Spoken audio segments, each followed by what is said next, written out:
बिस्मिल्लाहिर्रहमानिर्रहीम। अस्सलाम वालेकुम वरहमतुल्लाहि टीवी में आपको खुशामदीद कहता हूँ। फ्रेंड, इस वीडियो में आपको बताऊंगा कि बैंक अल बिलाद में इकामा एक्सपायरी किस तरह आप अपडेट करेंगे। क्या आपको किसी बैंक अल बिलाद की ब्रांच विजिट करना पड़ेगी या आप ऑनलाइन कर सकते हैं। इंतहाई आसान तरीका है, या आपको कॉल करना पड़ेगी। तो ये डिटेल आपके साथ शेयर करता हूँ। तो चलिए स्टार्ट करते हैं। सबसे पहले आपने क्या करना है फ्रेंड्स, आप अपने बैंक अल बिलाद ऐप के थ्रू लॉगिन करेंगे अपने अकाउंट में। जब आप अकाउंट लॉगिन कर लेंगे तो उसके बाद आपको एक नोटिफिकेशन नज़र आ रहा होगा जिसके ऊपर लिखा होगा कि आपका जो इकामा है वो ऑलरेडी एक्सपायर है, आप उसको अपडेट करें। अगर आपको किसी सूरत में या आपसे कैंसिल हो जाता है या आपको ये नोटिफिकेशन नज़र नहीं आता तो फिर आपने क्या करना है, सबसे पहले जो ऐप का इंटरफेस है यहाँ से आपने मेन मेन्यू के ऊपर क्लिक करना है।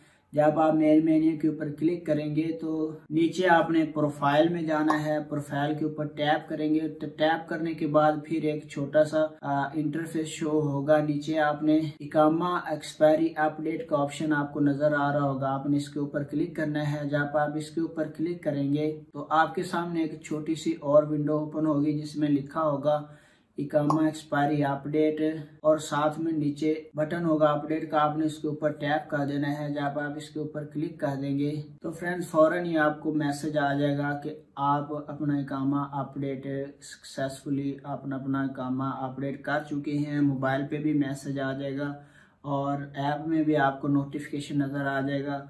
और ये जो नोटिफिकेशन है एक्सपायरी वाला, ये ख़त्म हो जाएगा। आप दोबारा रिविजिट करके चेक कर सकते हैं। तो फ्रेंड, ये तरीका था कि आप बैंक अल बिलाद में किस तरह इकामा अपडेट कर सकते हैं। मोर इन्फॉर्मेशन के लिए आप हमारी वेबसाइट www.araburdutv.com विजिट कर सकते हैं। वीडियो देखने का बहुत बहुत शुक्रिया। अस्सलाम वालेकुम वरहमतुल्लाह।